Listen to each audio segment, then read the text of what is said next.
Hello everyone, I hope you're all doing well and had a lovely Wednesday. In today's video, as you can tell from the title, I am going to be talking about a topic that I am super duper passionate about, and that is mental health and specifically anxiety.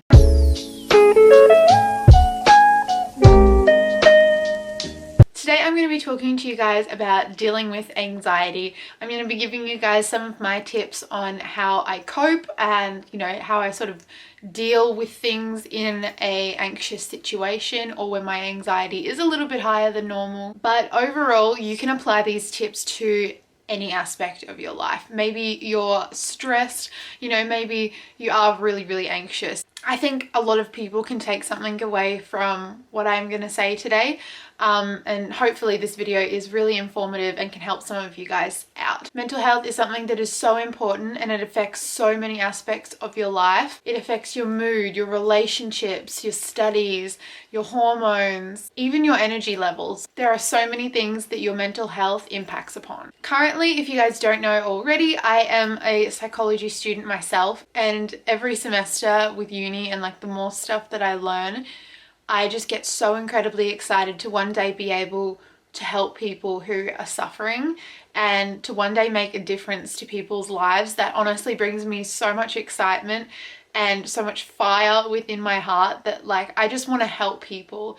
And psychology and your mental well-being is something that I don't talk about lightly. It is a really big deal to me, and so therefore this video is super duper important to me. So I'll start off by letting you guys know a little bit about me. So as I just said, I'm a psychology student, but this sort of hits home to me because I myself do suffer from anxiety. I've suffered for a really long time, and the specific types of anxiety that I have, there are many different types. The specific types that I do have are generalized anxiety and social anxiety. Social anxiety for me though is a little bit more of the overthinking things and just sort of my brain going into overdrive when I'm in social situations. Not all the time, but sometimes, because I am quite an outgoing person. I enjoy meeting new people. I love mixing with people, and I'm quite confident in that sense. But each different type of anxiety is completely different for everyone, and it affects people in different ways. So please keep that in mind. Whether you do find out that you have anxiety yourself, it's not just really like a one size fits all approach. There are so many levels of it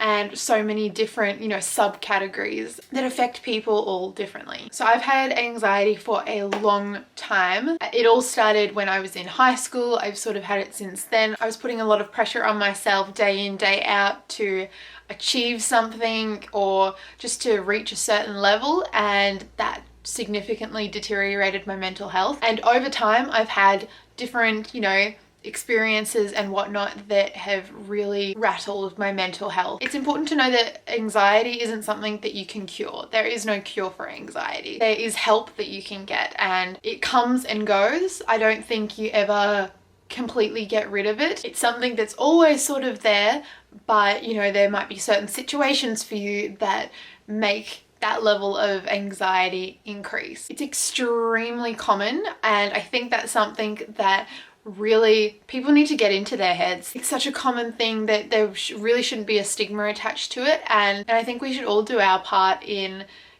reducing this stigma or completely removing it ideally. But I think if we could all openly talk about mental health like we should be able to, and if we could just tell each other how we are actually feeling, how we are coping, I think the number of mental health illnesses would dramatically decrease, because a lot of the extra worry that we don't need comes from, being scared to tell people, being scared of people knowing that you have, anxiety. But it definitely shouldn't be something that, you're embarrassed about or anything like that.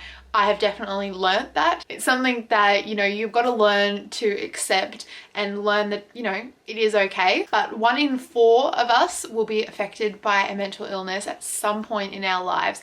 1 in 4. I'm sure every single person watching this video knows 4 people. When you think about it, that's a lot, because a lot of mental illnesses people are suffering in silence, and that's not okay, and that's something I think we should work on. I'll have a bunch of links in the description if you are suffering yourself. There are a bunch of organizations out there that do such a good job at providing services and assistance to people who are really struggling, and you know, help point them in the right direction to getting help, and just sort of give you someone to talk to. The two top ones for me are Reach Out and Beyond Blue. I'll link them all in the description though, and I'll do my best to find some resources for you guys as well if you are interested. But just know that myself, I am a psychology student, but I am not a psychologist one day. But this is purely just me talking about my experience, what I've learned, and telling you guys how I've been coping. So tip number one would be my first point of call if you are extremely anxious, if you're finding that your anxiety isn't really going away, it's sort of persistent, it's consuming your life,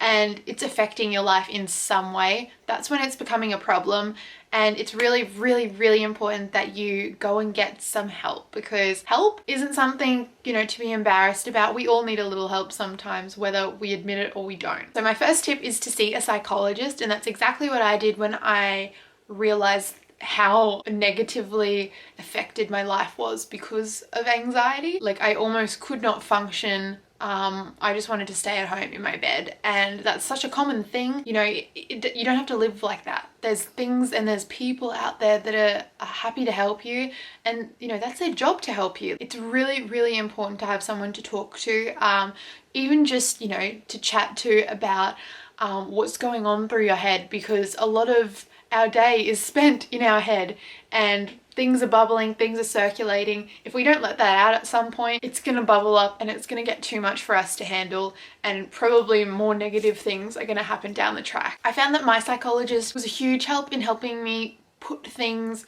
into perspective, to realize what was important and what really wasn't important. Psychology isn't about you know, telling you what the solution is or giving you the solution. Psychology is about equipping you with the tools that you need to find the solution yourself and to get to that end goal that you desire by yourself.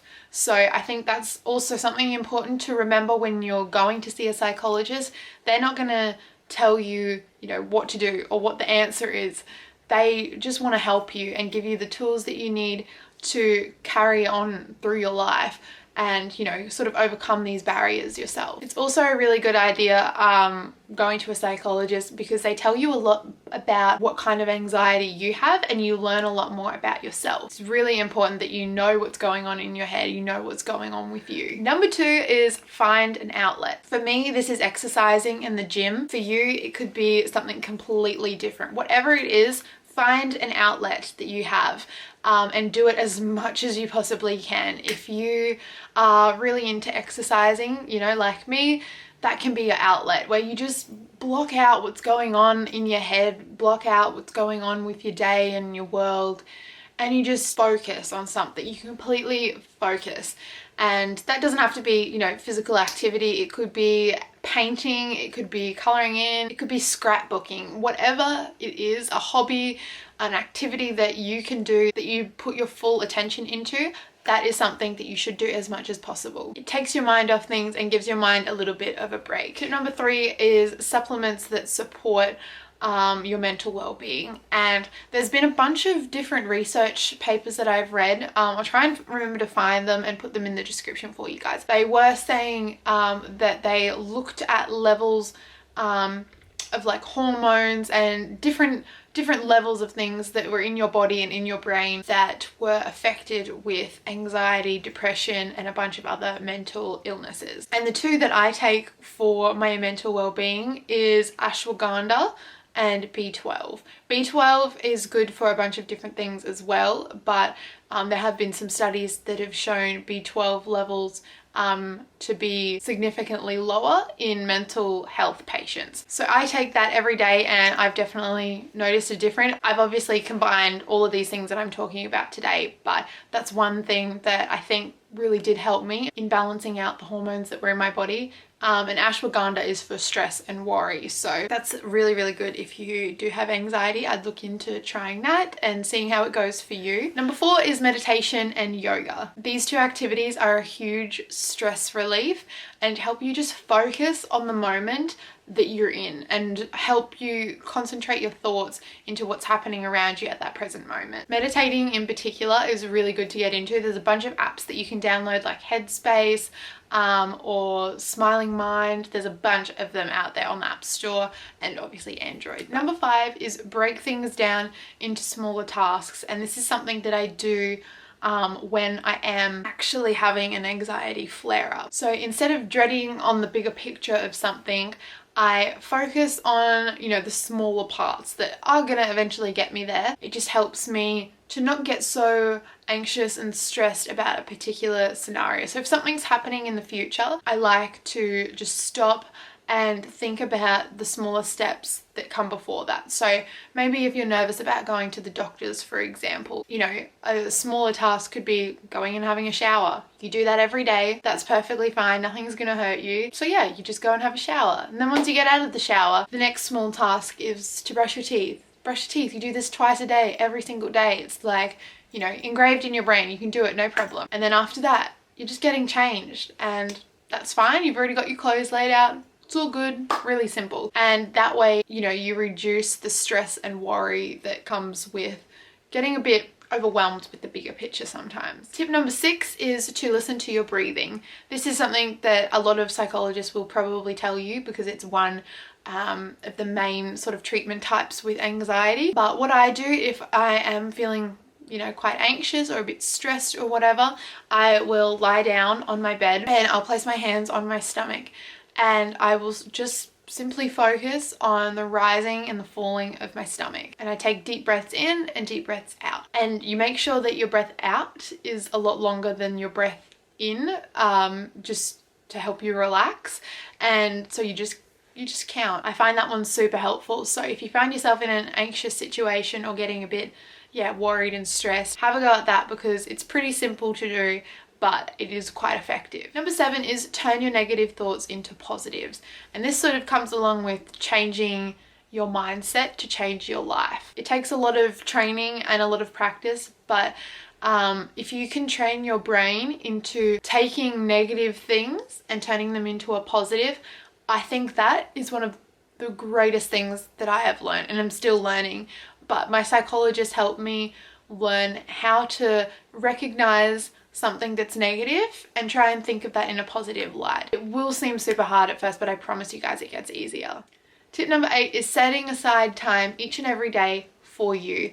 Self-care is super important, especially when you're suffering from a mental illness, because you need to look after you, your mental well-being and your physical well-being. For example, at the end of each day, turn off your phone, turn off your electronics, and just read for 30 minutes. Or, you know, just do something that you enjoy, that is looking after you and is your time each and every day, and you can look forward to it. I get so excited about like my self-care time each and every day. Normally for me, just because I am quite busy during the day, this normally happens at night time, like an hour before I go to bed, and I make it a priority. You know, if you are super busy, that's fine, but you know, you can work it in to your schedule if you think it's important enough. Number 9 is another tip that my psychologist taught me, and I wanted to share with you guys, and it's questioning your thoughts. Basically, this is just challenging the anxious thoughts that pop into your head. So for example, an anxious thought might be, oh my god, I can't go and go to uni and be a doctor because I'm dumb. That is a possible anxious thought that might pop into your head, and you learn how to challenge that, and you go, hey, all right, I understand that I'm feeling anxious, but you know, how true really is that? Am I dumb? No. Like, I actually got into uni in the first place. You know, you've got to be pretty smart to do that. Your last assignment, you got 100%. Challenging your thoughts and your negative thoughts, your anxious thoughts, is so important, and is a tool that I will forever thank my psychologist for, because I seriously do it all the time now. And tip number 10 is to learning about mental illness, how it affects you, how you can have a positive lifestyle, you know, what different types of anxiety there are or whatnot, helps you understand not only yourself but others around you, because the reality of it is that most of us are suffering, whether in silence or, you know, we openly tell people about it, but a lot of us are suffering.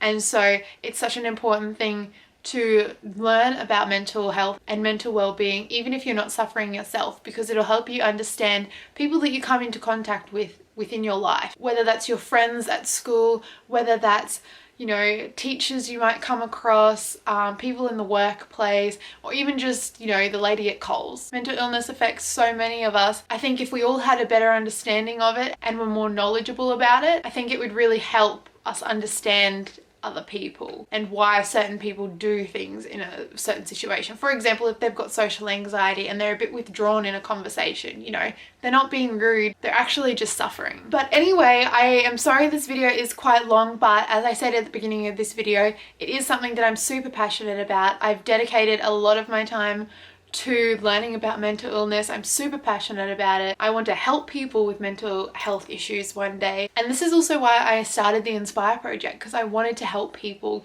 and I wanted to make a difference to people's lives and to help people live a well-rounded, positive life. That is all my tips I have to share with you guys today. I hope you did enjoy it, and I hope this did help some of you guys out. If you have any other video ideas relating to anxiety or mental health, please let me know, because you guys know I am all for doing these types of videos. I think they're super important, and I watch heaps of these on YouTube. Like, these are probably one of my favorite videos to watch, like mental health, anxiety related videos, or like, yeah, just like positive, uplifting videos. So let me know. I hope you guys all have a wonderful night, and I will talk to you guys all very, very soon. Bye!